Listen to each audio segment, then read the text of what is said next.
What's going on, guys? Dr. Andrew Fix back from Physio Room, the Code Podcast. Thank you again for tuning in to listen to this. I tell you guys that every time, but I'll probably continue to do that because I just really appreciate you being here, listening to this, and hopefully these episodes provide you with some value. Now, in this episode, I don't have any notes on this. I'm not going to be able to look down, reflect, or recall anything that I've written down because this is a topic that I talk about with clients all the time.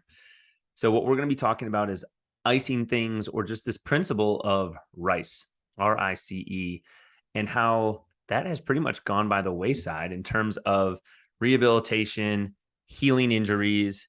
There's still times and places where we will recommend heat and ice to people, but largely the principle of RICing, rest, ice, compression, and elevation, has gone by the wayside. So let me give you guys a little bit of a background. So there was a Harvard-educated medical person. I'll link some of this information in the show notes, but without getting too deep, who initially coined this term and came out with the concept of RICE. You sprain your ankle, you got to rest it, you have to ice it, compression and elevation to get rid of the swelling, reduce that, and help you get back to your activity.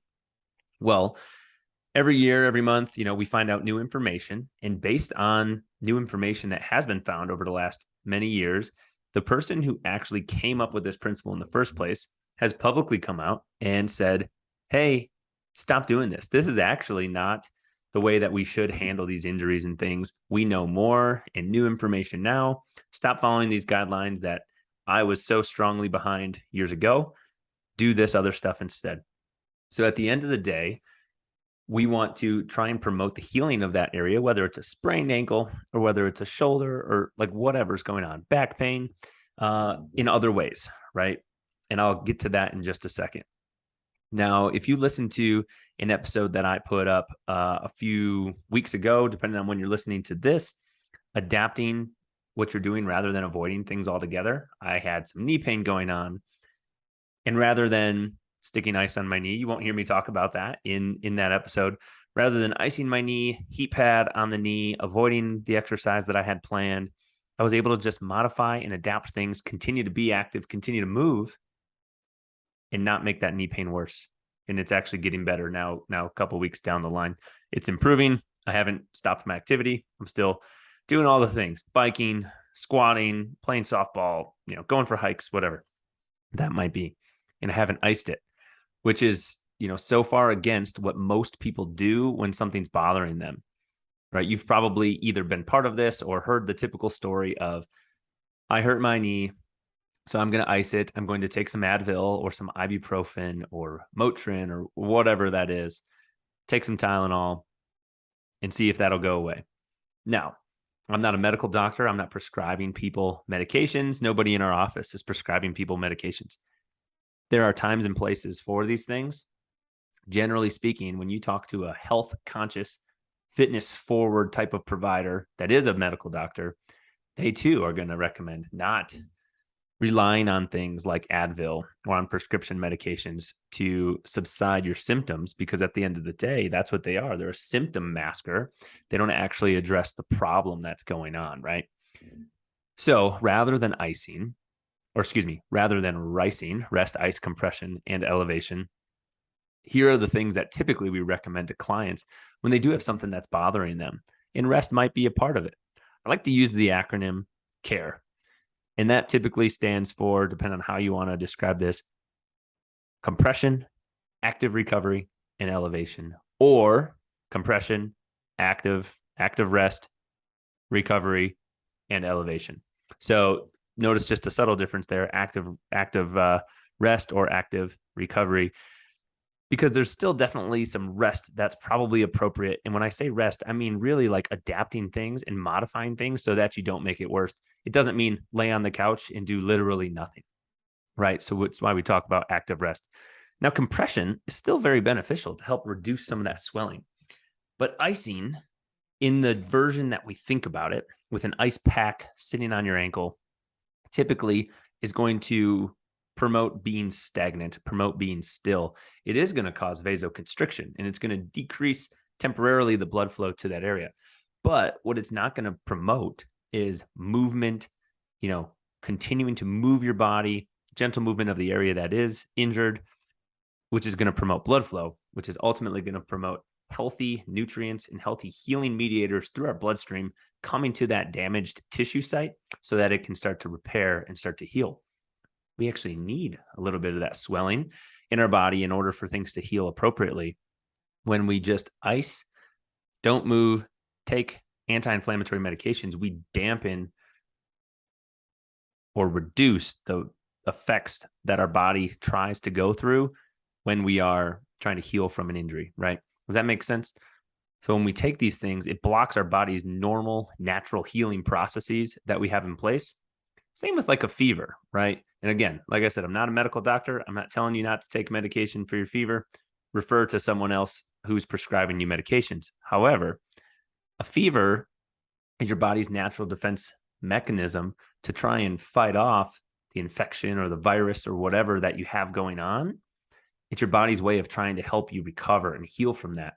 Sometimes when we take medications that block our body's natural processes, it actually kicks the can down the road on how long it actually takes us to recover from these things.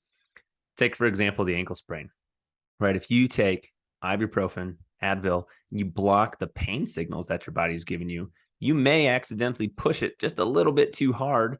When that medication wears off, you may be more sore than you were when you took it, because maybe you blocked some of the pain signals from your body, you pushed it, and now you set yourself back just a little bit. Pain is important in our body, right? If you touch a hot stove, you want to feel pain so that you know to pull your hand away from that stove and you don't keep it there because you don't feel pain and cause some significant burns to your hand, right? And I think that makes sense to everybody. But we've had pounded into our head this idea of using the RICE principle. Whenever we have an ache or a pain, we have to ice it, we have to ice it, we have to rest it, we have to, do all these things. And that's not what the most up-to-date recent literature says. It says to move, modify your activities. Yes, using compression and elevation can be beneficial for the management of edema and swelling.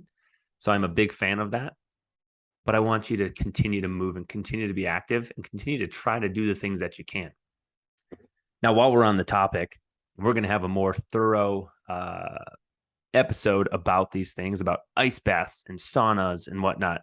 Now, an ice bath is a little bit different than saran wrapping an ice pack or taking a bag of frozen vegetables out of the freezer and just setting it on your injured area. An ice bath is a little bit different because, one, you're probably not, if it's cold enough, you're probably not going to spend a significant amount of time in there. If you're doing it on your whole body, this is more of a nervous system shock and nervous system effect, not really like a cold causing vasoconstriction type of an effect, because you're not going to be spending like 20 minutes in there probably. And the pressure, the hydrostatic pressure from the water can cause some compression to the area, which is going to help with that blood flow and blood promoting, flushing things out of that area. So ice bath compared to ice pack, a little bit different. I do recommend ice baths to people in certain situations when the person is appropriate and the situation is appropriate. So stay on the lookout for future episodes on that.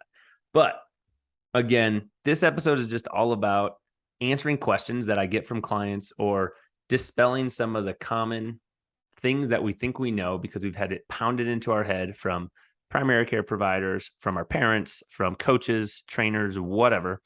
And it still is something that's used today. But ice at the end of the day doesn't promote movement. It doesn't promote healing in the moment right now, getting the area to continue to move, adapting things, starting to do some rehab or some recovery, which is where that R comes in the CARE acronym, is what's going to actually help that thing heal and recover the best long-term. Now, ice in the moment might reduce your pain because you're giving your body a different stimulus to feel the cold from the ice.